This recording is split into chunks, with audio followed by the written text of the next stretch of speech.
Jake Morrison walked through the massive doors of the Galactic Council chamber. His black suit felt tight against his shoulders as he looked up at the enormous room. The ceiling stretched so high that clouds formed near the top. 12 different alien species sat in a circle around him, each group on platforms that floated in the air. The humans had waited 3 years for this meeting. 3 long years of sending messages, asking for permission to speak, and being ignored. Now they finally had their chance to defend themselves in front of the most powerful beings in the galaxy. Jake's hands shook slightly as he opened his folder. Behind him stood Colonel Lisa Hayes and Dr. Sam Parker, the only other humans allowed in the chamber. Lisa wore her military uniform with its rows of medals. Sam carried a briefcase full of documents that nobody would probably read. The Zephyrians spoke first. It looked like tall, thin people made of living crystal. Their leader, High Counselor Vex Thara, stood on a platform that glowed with blue light. When she talked, her voice came through machines that made it sound like wind chimes. "The human species has broken the sacred accords," she said. Her crystal face showed no emotion. "They have built colonies where they should not. They have made weapons we did not approve. They have talked to species we told them to avoid." Jake tried to step forward, but a force field stopped him. He could speak, but he could not move closer to the council members. "We never agreed to those restrictions," Jake said. His voice echoed in the huge room. "Humans were never part of the sacred accords. We were not even in the galaxy when they were written." The Granite Collective rumbled their anger. These aliens looked like walking mountains made of gray stone. Their speaker, Stone Speaker Korth, had a voice that sounded like rocks grinding together. "Age does not matter," Korth said. "The accords exist to keep peace. All species must follow them or face punishment. Humans are young and violent. They do not understand the way things work." Jake felt his anger rising, but he kept his voice calm. "We understand perfectly. You want us to stay in our little corner and never grow. You want us to ask permission before we breathe." The Aquan delegation turned their backs to Jake. These blue-skinned aliens lived in water tanks on their floating platform. They had been friends with humans once, or so Jake had thought. Now they acted like humans carried a disease. "The evidence is clear," said the Aquan speaker through her water-filled helmet. "Humans have expanded too fast. They have built 112 colonies in just 50 years. They have made friends with 37 species that were not part of galactic civilization. They have created technologies that bypass our patent laws." Dr. Sam Parker stepped forward. "Those species asked for our help," he said. "The Kaleri were dying from a plague. The Nomad fleet was running out of fuel. The crystal miners were trapped in collapsed tunnels. We helped them because it was right." "You helped them because you wanted their resources," said a member of the Hive Collective. These insect-like creatures clicked and buzzed when they talked. "You give them medicine and technology, then you take their metals and energy. It is conquest by kindness." Colonel Lisa Hayes could not stay quiet anymore. "That's not true," she said. "We share technology freely. We don't demand payment. Half the species we helped have never given us anything in return, and that's fine with use." High Counselor Vex Thara raised her crystal hand for silence. "The Council has reviewed all evidence. Humans refuse to accept limits. They ignore warnings. They believe they can do whatever they want because they learn quickly and adapt fast." "Learning and adapting are crimes now?" Jake asked. "When they threaten the natural order, yes," Vex Thara replied. "The galaxy has rules. Species have roles to play. Some rule, some serve, some create, some consume. Humans want to play every role at once." Jake looked around the chamber at the 12 alien species. The bird-like aerial hunters sat on perches, their feathers ruffled with annoyance. The plant-like forest collective swayed on their platform, their leaves rustling with disapproval. The energy beings called the Light Shapers flickered with colors that probably meant anger in their language. Every single species was united against humanity. It didn't matter that humans had stopped 3 wars, cured 5 plagues, and saved countless lives. It didn't matter that human colonies were peaceful and prosperous. What mattered was that humans refused to stay in the box these ancient species had built for them. "We call for a vote," said Stone Speaker Korth. "All in favor of expelling the human species from galactic civilization." One by one, the platforms lit up with voting lights. The Zephyrians voted yes. The Granite Collective voted yes. The Aquans voted yes. Jake watched as every single species raised their hand or tentacle or wing to vote against humanity. 12 votes for expulsion. 0 votes against. High Counselor Vexthara stood up, her crystal body catching the light from above. "The human species is hereby expelled from the Galactic Council. All trade agreements are canceled. All territorial claims beyond the Sol system are declared void. All human colonies in Council space are illegal and must be abandoned within 1 standard year." Jake felt like someone had punched him in the stomach. "You can't do this," he said. "We have millions of people living on those worlds. Families, children, entire communities. They can return to Earth," Vexthara said without emotion, "or they can be removed by force. The choice is yours. What about the species we've helped?" Dr. Parker asked. "The Kaleri still need medical supplies. The Nomad fleet depends on our fuel technology. They will learn to survive without human interference," said the Hive Collective speaker. "It will be better for them in the long run." Colonel Hayes stepped closer to Jake. "Sir, we should go," she whispered. "There's nothing more we can do here." But Jake wasn't ready to give up. He had one more thing to say. "You think you're protecting the galaxy," he said, his voice carrying to every corner of the massive chamber. "But you're just protecting your own power. You're afraid that humans will show everyone else that things don't have to be the way they've always been." The council members looked down at him with expressions that ranged from amusement to contempt. They thought they had won. They thought they had put the troublesome humans back in their place. "Humans are dangerous because they refuse to accept that some things are impossible," Vexthara said. "They always want to change things, improve things, make things better. This attitude threatens the stability we have maintained for thousands of years." Jake smiled for the first time since entering the chamber. "You're right," he said. "We do refuse to accept that things are impossible. We do want to change things and make them better. And you know what happens when you back humans into a corner?" The aliens waited for his answer. "We get creative," Jake said. "We find new ways to solve old problems. We break rules that everyone said couldn't be broken. You think you're punishing us, but you're actually setting us free." Stone Speaker Korth rumbled with laughter.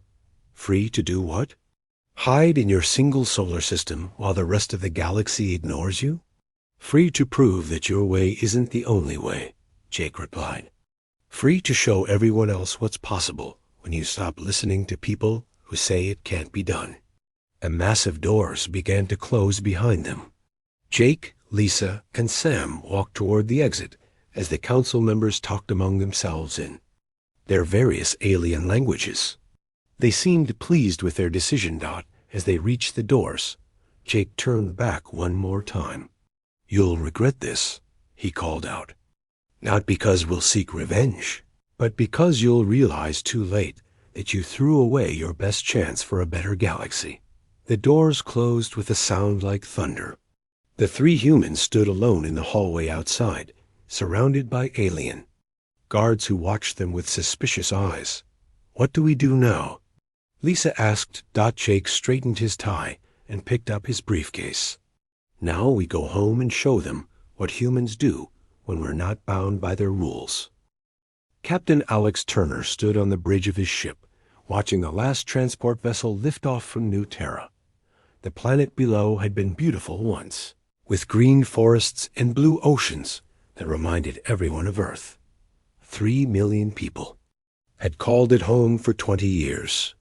Now it was empty except for the wind blowing through abandoned cities.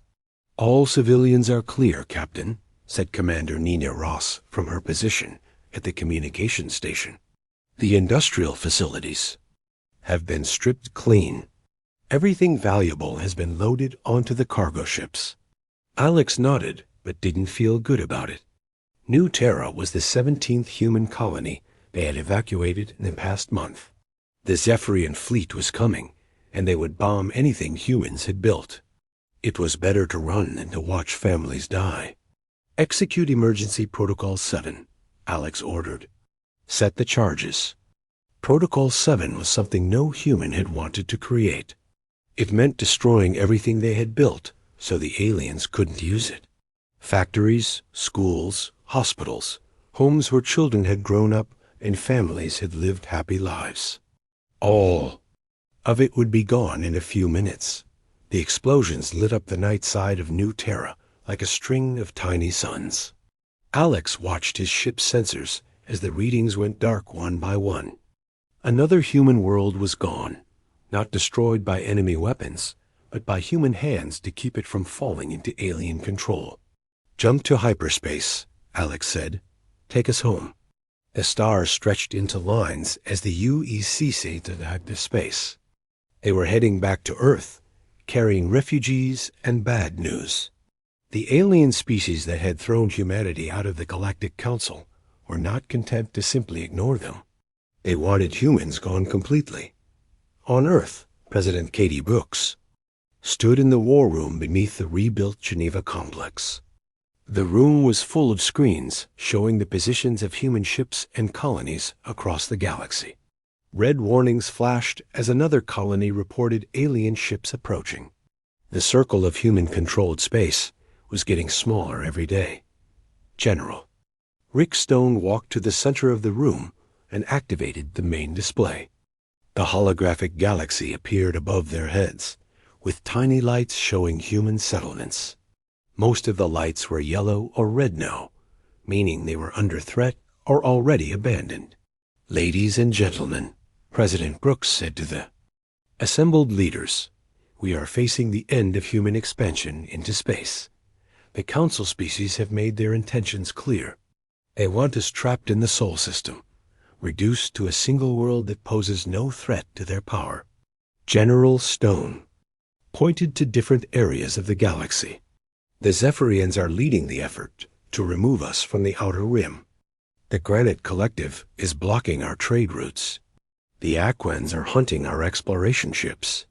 Even species we helped are turning against us because they're afraid of Council punishment." Director of Intelligence Carol White stepped forward with a tablet full of reports. "Our sources inside Council space confirmed that this is a coordinated campaign. They call it the Human Containment Initiative. The goal is to force us back to Earth and keep us there permanently." President Brooks felt anger building in her chest, but she kept her voice calm. "How many people are we talking about?" 43 million humans live outside the Sol system," General Stone replied. "Most are on established colonies, but we also have research stations, mining operations, trading posts, and exploration crews scattered across 200 star systems. Can we fight them?" asked Secretary of Defense Paul Gray. "Not with conventional weapons," General Stone admitted. "The Zephyrian fleet alone outnumbers us 10 to 1. If all 12 Council species work together, we're looking at odds of 100 to 1 or worse." The room fell silent. Everyone understood what those numbers meant.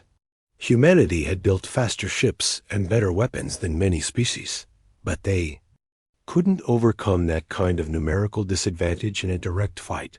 "What about our allies?" President Brooks asked. "The species we've helped over the years?" Carol White shook her head. "Most of them are too afraid to help us publicly. The Kalari sent a secret message saying they're grateful for the medical aid we provided, But they can't risk council punishment. The Nomad fleet has gone dark completely. The crystal miners are pretending they never met us. President Brooks walked to the window that looked out over Lake Geneva. The city was full of refugees from the outer colonies, people who had lost their homes because humanity had dared to dream of a place among the stars. There has to be another way, she said. Humans didn't come this far just to give up and hide on one planet. That's when Dr. Maya Chun entered the room. She was the head of the Prometheus Research Division, a secret project that had been working on advanced technologies for the past 5 years. She carried a briefcase that she set on the conference table with unusual care. Madam President, Dr. Chun said, I think we have options the council species don't know about. Everyone in the room turned to look at her. Dr. Chun was known for her brilliant work on energy systems and computer technology, but she had been very secretive about her recent projects. Show us, President Brooks said. Dr. Chun opened her briefcase and pulled out 3 small devices. They didn't look like much, just metal cubes with blinking lights, but she handled them like they were made of precious gems. For the past 5 years, my team has been working on technologies that the council species consider impossible, she began. They have rigid ideas about how the universe works. They think certain laws of physics cannot be broken. They believe consciousness and matter are completely separate things. They assume time only moves in one direction. What are you saying? General Stone asked. I'm saying they're wrong, Dr. Chun replied with a smile.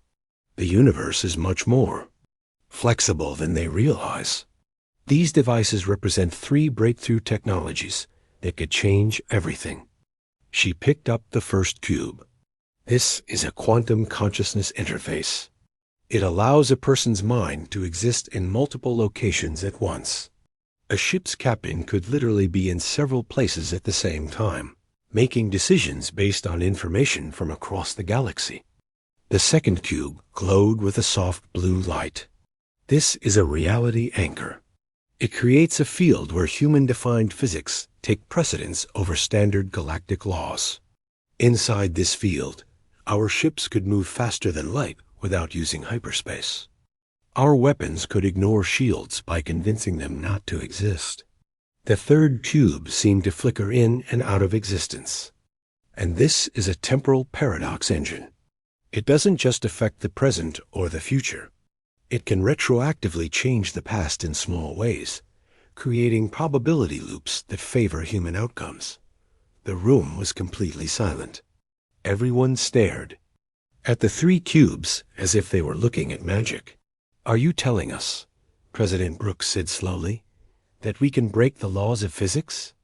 I'm telling you that the laws of physics are more like suggestions when you understand how to work with quantum probability, Dr. Chun replied. The council species have never explored these possibilities because they're afraid of disrupting the cosmic order they've spent thousands of years maintaining. How do we know these things actually work? Asked General Stone. Dr. Chun smiled and pressed a button on the first cube. Suddenly, there were 2 of her standing in the room. Both versions spoke at the same time. Because we've been testing them for months, both Dr. Chun said together, and the results have exceeded our wildest expectations. The second Dr. Chun faded away, leaving the original standing by the table. The quantum consciousness interface works perfectly.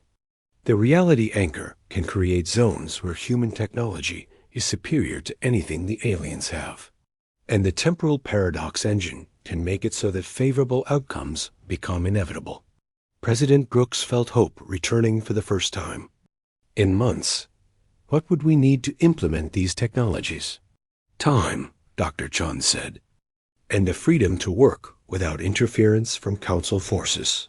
If we can keep them busy with conventional resistance while we deploy these systems, we can change the balance of power in the galaxy. How long? General Stone asked. 6 months. To outfit our first squadron of ships with the new technology, Dr. Chun replied. 1 year to have a full fleet operational. 2 years to establish permanent reality anchors around our most important colonies. President Brooks looked around the room at her advisors and military leaders. She could see the same thought in everyone's eyes. It was a desperate plan, but it was better than surrender. "Do it," she said. "Whatever resources you need, whatever support you require, you'll have it. But understand this, Dr. Chun. If these technologies don't work, humanity will be reduced to refugees on a single planet. And if they do work?" Dr. Chun asked. President Brooks smiled for the first time in weeks. "Then we'll show the galaxy what humans can accomplish when we stop playing by other people's rules." Captain Beth Williams sat in the command chair of the UES Ghostwalker, watching her instruments show readings that should have been impossible. According to every sensor on the ship, they were in 3 different places at the same time. The quantum consciousness interface hummed quietly behind her, keeping her mind connected to all 3 versions of reality until she chose which one to make real. "Target acquired," announced Lieutenant Joe Martinez from the tactical station. 3 Zephyrian heavy cruisers conducting a patrol sweep of the Kepler sector. "They're looking for human ships to destroy." Beth smiled. The Zephyrians had been hunting human vessels for months, destroying cargo ships and attacking colonies. They thought they were dealing with the same old human technology they had always known. They were about to learn otherwise. "Execute Phantom Protocol," Beth ordered. "Show them what impossible looks like." The Ghostwalker existed in quantum superposition, a state where it could be in multiple locations, until Beth collapsed the wave function into a single reality. To the Zephyrian sensors, the human ship appeared simultaneously in front of their formation, behind them, and alongside each individual cruiser. "Impossible," came the transmission from the lead Zephyrian ship. "No vessel can occupy multiple positions simultaneously. Your sensors are malfunctioning." "Our sensors work fine," Beth replied. "Your understanding of physics is just limited." She activated the ship's probability weapons. These weren't lasers or missiles that destroyed targets through conventional means. Instead, they fired cascades of quantum possibilities that convinced reality that the target had never existed in the first place. The weapons fired from all 3 positions at once. The Zephyrian crews suddenly found themselves floating in space, confused but unharmed, as their ships simply ceased to exist.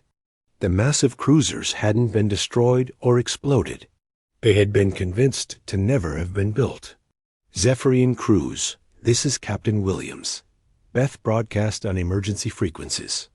"Your ships are gone, but you're alive. Small rescue. Pods are being deployed to pick you up. When you get home, tell your leaders that humans don't play by the old rules anymore." On the other side of the galaxy, Commander Doug Hayes was running a completely different kind of operation. His ship, the UES Prometheus, carried reality anchor technology that could establish what humans called possibility zones. These were regions of space where human-defined physics took precedence over the standard laws that governed the rest of the galaxy. "Reality anchor deployed," reported his science officer, Lieutenant Karen Bell. "The field is stable and expanding. Coverage will reach the entire asteroid belt in approximately 10 minutes. Doug watched as the Granite Collective's mining operations began to malfunction. The ancient alien machinery had operated the same way for thousands of years, using brute force methods to extract metals from asteroids. But inside the reality anchor field, the equipment was now subject to human-influenced physics that prioritized efficiency and environmental protection. The massive mining ships found their drilling equipment suddenly refusing to damage the asteroids beyond what was necessary. Their waste disposal systems began recycling materials instead of dumping toxic slag into space. Their energy systems became twice as efficient while using half the power. what is happening to our equipment?" demanded the Granite Collective supervisor over the communication channel. His voice sounded like rocks grinding together. "Our machinery is behaving in ways that violate its programming." "Your machinery is fine," Doug replied. "It's just operating under better physical laws now. Laws that don't allow unnecessary destruction or waste." "This is impossible," the alien supervisor rumbled. "Physical laws cannot be changed by the desires of individual species." "That's what we used to think too," Doug said. "Then we learned that the universe is much more cooperative than anyone realized." The Granite Collective ships tried to leave the area, but found their engines wouldn't function outside the reality anchor field. The new physics had become so efficient that their old, wasteful systems couldn't operate in normal space anymore. Meanwhile, aboard the research vessel UES Innovation, Dr. Maya Chun worked with her team on the most ambitious project yet. Dr. Andy Cooper monitored temporal sensors, while Dr. Jenny Walsh calibrated the paradox engine that would let them implement retroactive improvements to the past. "Temporal locks are in place," Dr. Cooper reported. "We can make changes to recent events without affecting the broader timeline." "Beginning retroactive optimization," Dr. Chun announced. She activated the temporal paradox engine, and reality began to shift in subtle ways. Human colonies that had been destroyed in alien attacks were suddenly discovered to have been evacuated through temporal loops. The colonists had somehow received warning messages from the future and escaped before the attacks occurred. Human scientists who had died in recent battles were found to have uploaded their consciousness to quantum storage moments before their deaths. Their knowledge and experience remained available to help the war effort. Human technologies that had been stolen by alien spies were revealed to have been deliberately modified as traps. The alien scientists who tried to reverse engineer human devices found their own equipment becoming infected with loyalty programming that made it refuse to work against human interests. "Status report," Dr. Chun requested. 17 destroyed colonies have been retroactively evacuated, Dr. Walsh reported. 43 human scientists have been recovered through consciousness transfer. Over 200 instances of technology theft have been converted into Trojan horse operations. "And the aliens haven't noticed the changes?" Dr. Chun asked. "That's the beauty of temporal paradox engineering," Dr. Cooper explained. "From their perspective, these favorable outcomes were always how things happened. They remember the events differently now, but they don't realize their memories have changed." Across the galaxy, the Council species were beginning to panic. Their reports no longer made sense. Victories against human forces were turning into defeats. Technologies they had captured were sabotaging their own systems. Human ships were appearing in impossible places and doing impossible things. High Counselor Vexthara called an emergency session of the Galactic Council. The crystal-bodied alien stood before her fellow council members with growing desperation. In her voice, "The humans have gone completely insane," she declared. "They are violating the fundamental laws of reality itself. Their ships exist in multiple places simultaneously. Their weapons convince matter to stop existing. Their technology operates according to principles that should not be possible." Stone Speaker Korth of the Granite Collective rumbled his agreement. "They refuse to accept the natural limitations of the universe. They make their own rules and somehow force reality to obey them." "How is this possible?" asked the representative of the Hive Collective. "Physical laws are absolute. They cannot be changed by the will of biological entities. Unless," said the Aquan delegate slowly, "the laws we thought were absolute are actually just the most commonly accepted interpretations of more flexible underlying principles." The council chamber fell silent as the implications of that statement sank in. If the humans were right, if the universe really was more flexible than they had believed, then everything the Council species thought they knew about reality was wrong. We must stop them, Vexthara said. If they continue to spread these impossible technologies, they will destabilize the cosmic order that has maintained peace for millennia. How do we fight an enemy that can be in multiple places at once? Stone Speaker Korth asked. How do we destroy ships that can convince our weapons they don't exist? We assemble the largest fleet in galactic history, Vexthara replied. Every species, every ship, every weapon we possess. We will overwhelm them with pure numbers before they can spread their reality-breaking technologies to other species. But even as the Council made their plans, human influence was spreading. The Kaleri medical stations were suddenly operating, with impossible efficiency, curing diseases that had been considered incurable. The Nomad fleet found their ships could travel faster than ever before while using less fuel. The crystal miners discovered their tunnels were safer and more productive than they had ever been. Species across the galaxy were beginning to realize that the humans offered something the Council never had, the possibility that things could be better than they were, that limitations could be overcome, that the way things had always been done was not necessarily the way things had to be done forever.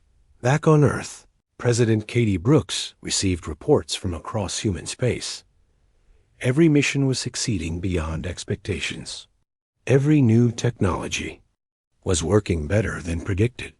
Every confrontation with Council forces was ending in human victory.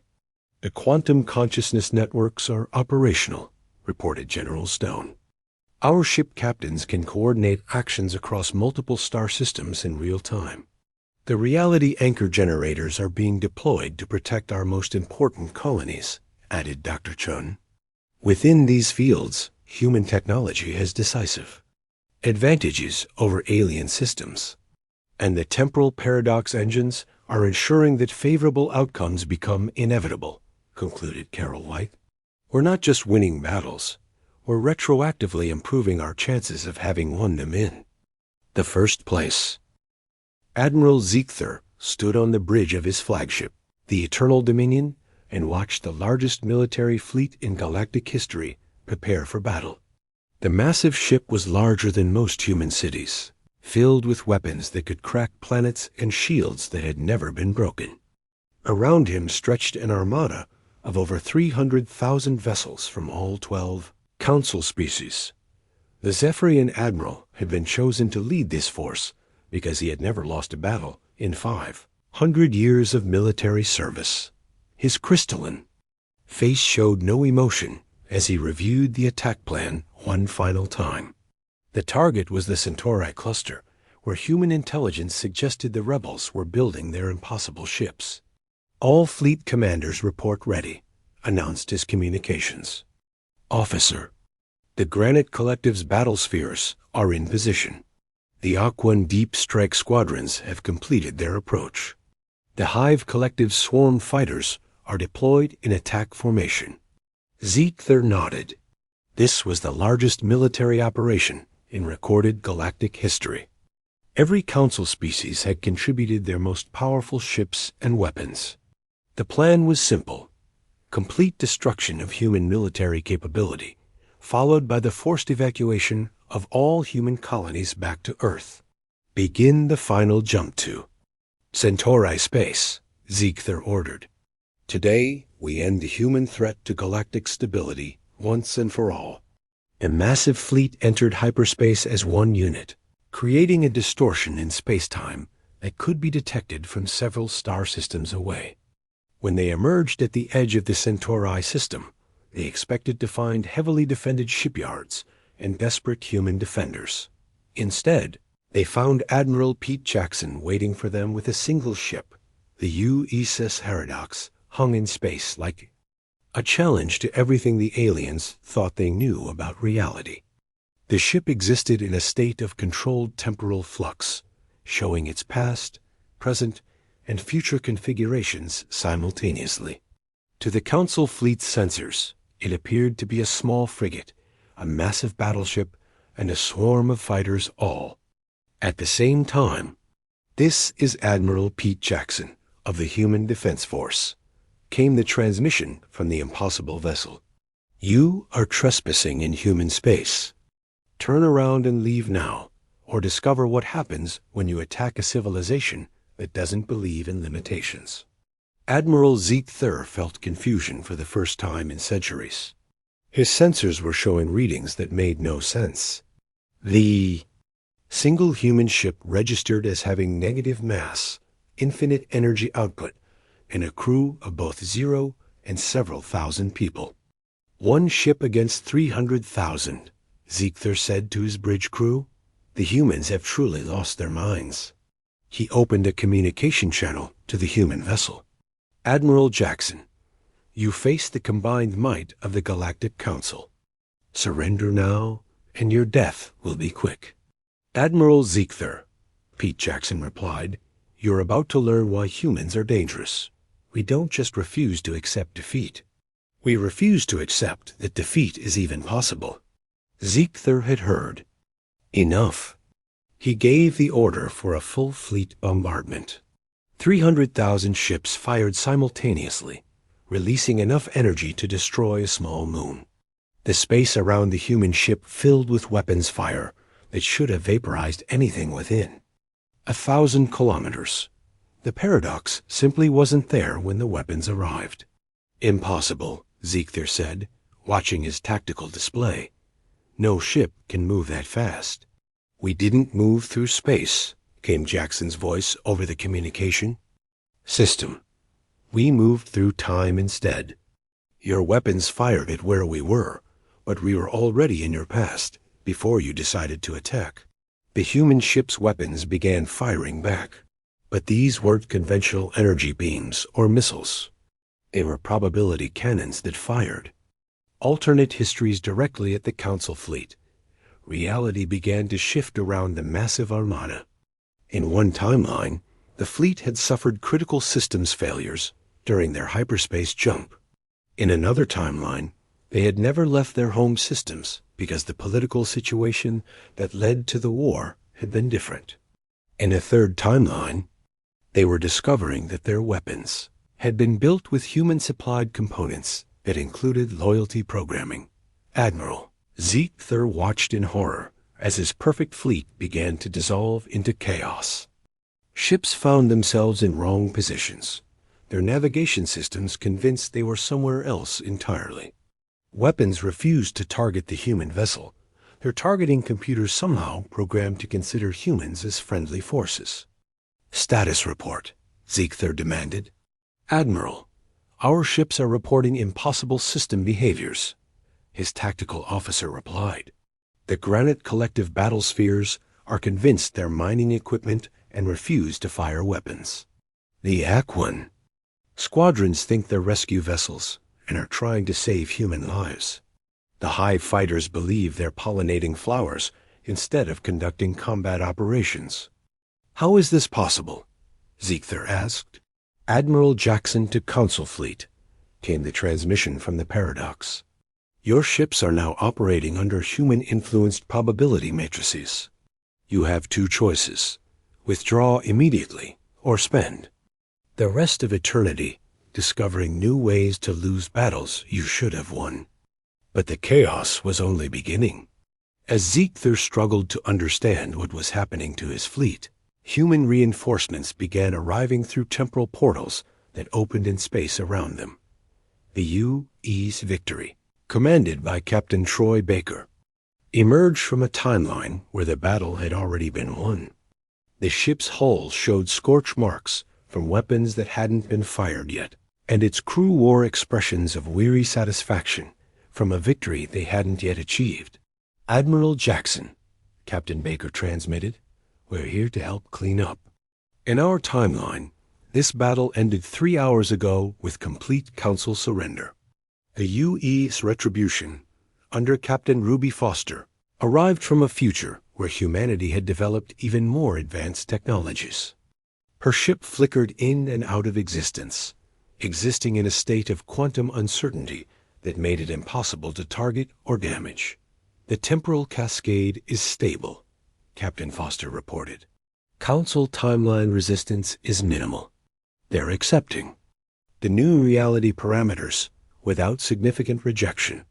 More human ships continued to arrive from different timelines and probability states. Some came from futures where the war had already ended. Others came from pasts where humanity had never been expelled from the Council. A few came from alternate realities where humans and aliens had always been allies. Admiral Ziether realized that his massive fleet was now outnumbered by ships that existed in impossible states of being. Vessels that had been destroyed were regenerating through temporal loops. Weapons that had been fired were unfiring themselves and appearing in human hands instead. All ships, he ordered desperately, retreat to minimum safe distance. Regroup and await new orders. But when his fleet tried to withdraw, they discovered that their hyperspace engines were now programmed with human safety protocols. The ships refused to jump to any destination that might be used to stage further attacks on human targets. Admiral, his engineering officer reported, our hyperspace drives are operational, but they will only take us to non-military destinations. The engines seem to believe that preventing warfare is their primary function. Admiral Jackson's voice came over the communication system one final time. Admiral Ziether, your fleet is welcome to leave. In fact, we insist on it. But understand that you are now carrying human influence technology. When you return to your home worlds, you'll find that your people have some new ideas about how the galaxy should be run.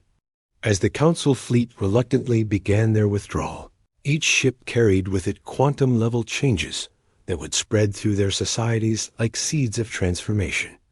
The weapons that refused to target civilians. The computers that prioritized cooperation over competition. The communication systems that translated not just language but intent, making it impossible to lie or deceive. Admiral Jackson to all. Human forces.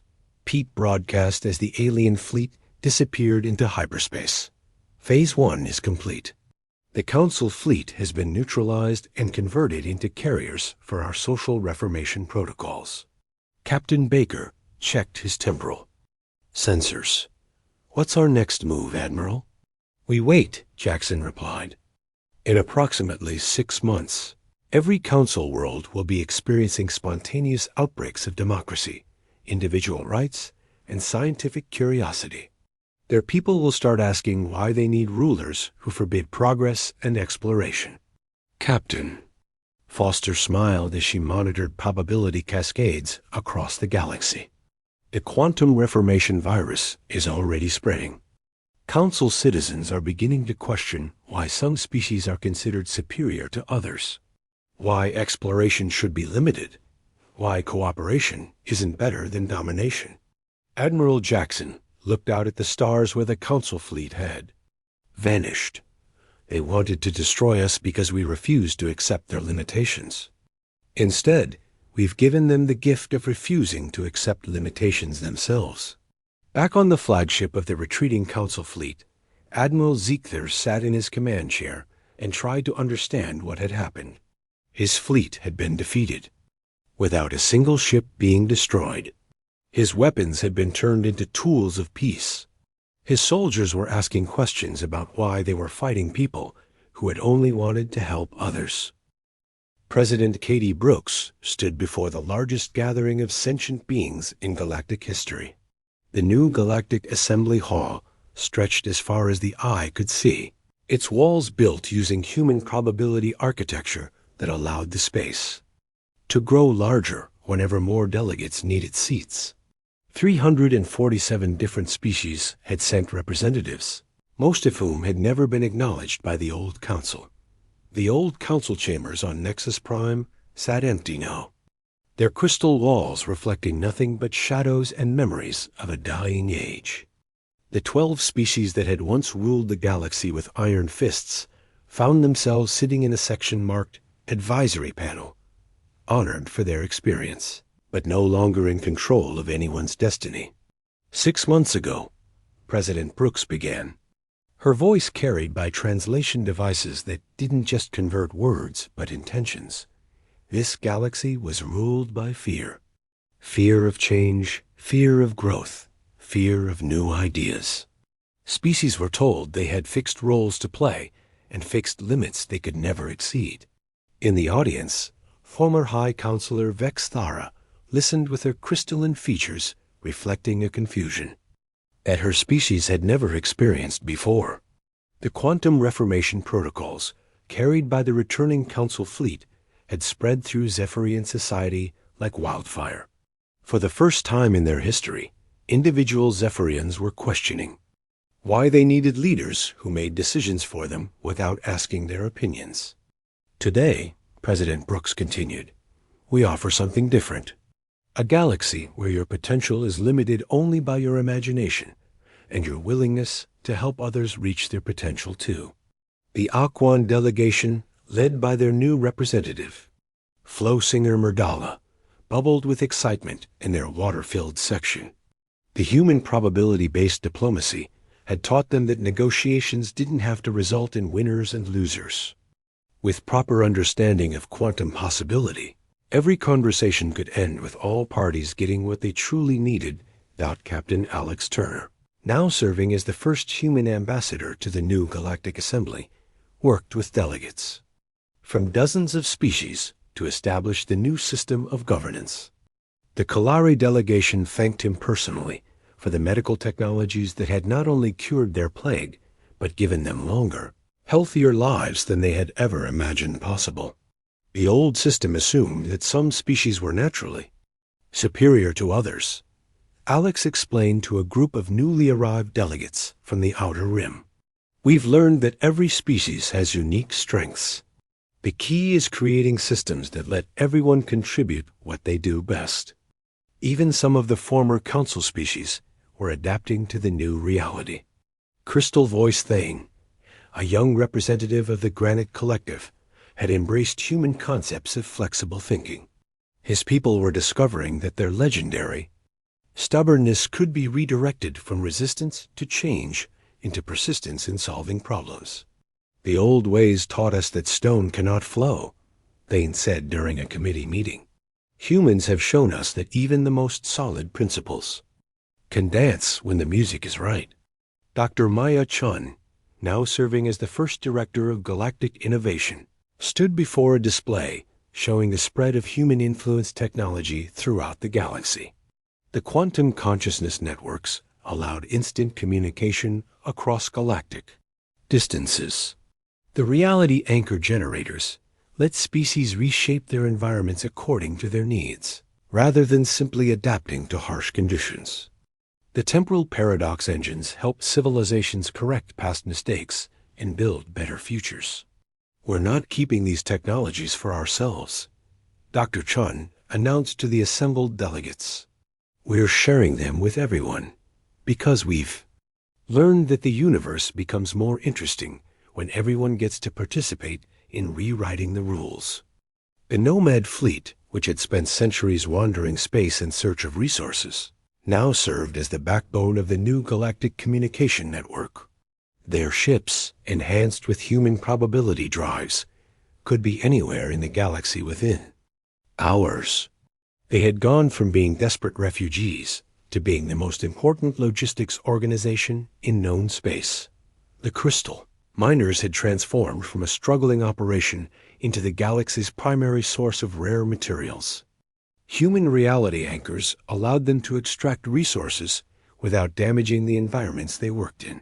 And temporal paradox engines let them undo any mistakes before they became permanent problems.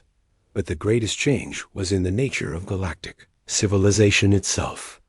The rigid hierarchy that had kept species in fixed roles for millennia was dissolving into something more fluid and dynamic.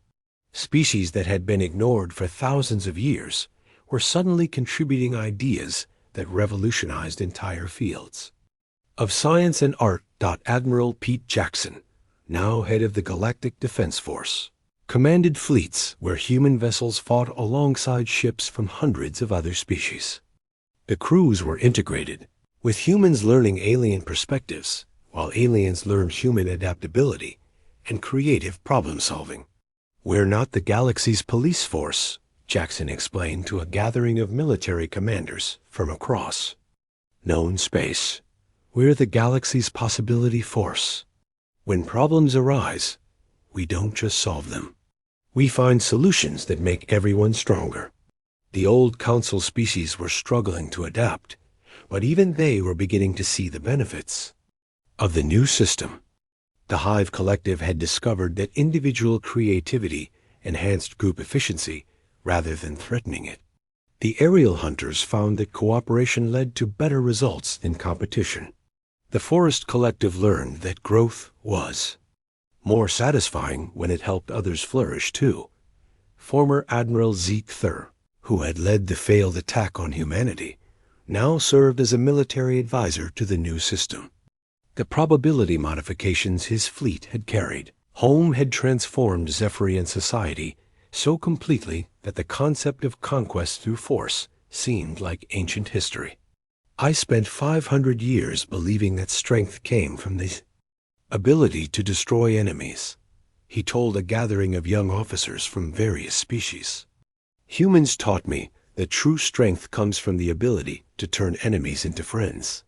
The transformation hadn't been without challenges.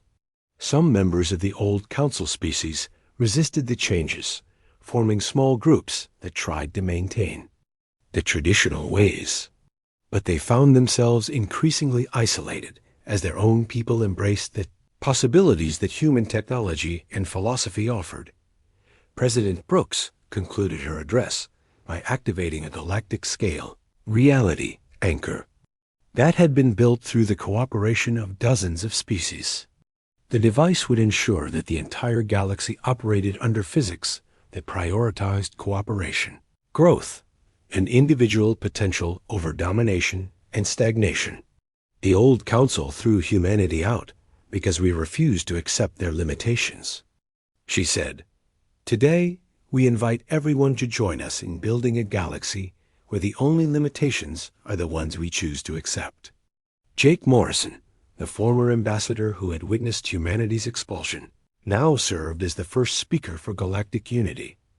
As he called the first official session to order, representatives from species across the galaxy took their seats in formations that shifted and changed to reflect the dynamic nature of their new civilization. "2 years ago," Jake said, "I stood in the old council chambers and watched 12 species vote to expel humanity from galactic civilization. They said we were too young, too violent, too unpredictable. They said we would never understand how to maintain cosmic balance." He looked around at the vast assembly, seeing species that had never spoken to each other before working together on projects that would have been impossible under the old system. "They were right about one thing," Jake continued. "We never did learn to maintain their version of cosmic balance. Instead, we learned to create a better balance, one that includes everyone and excludes no one." The session began with a moment of silence for the old galaxy that had died and gratitude for the new one being born. Human-built probability fields ensured that every voice would be heard, every idea would be considered, and every possibility would be explored. In the end, being thrown out of the council hadn't been humanity's punishment. It had been the galaxy's liberation. The universe had learned the most important lesson humanity had to offer. Sometimes the best way to follow the rules is to rewrite them entirely. Making sure everyone gets to help write the new ones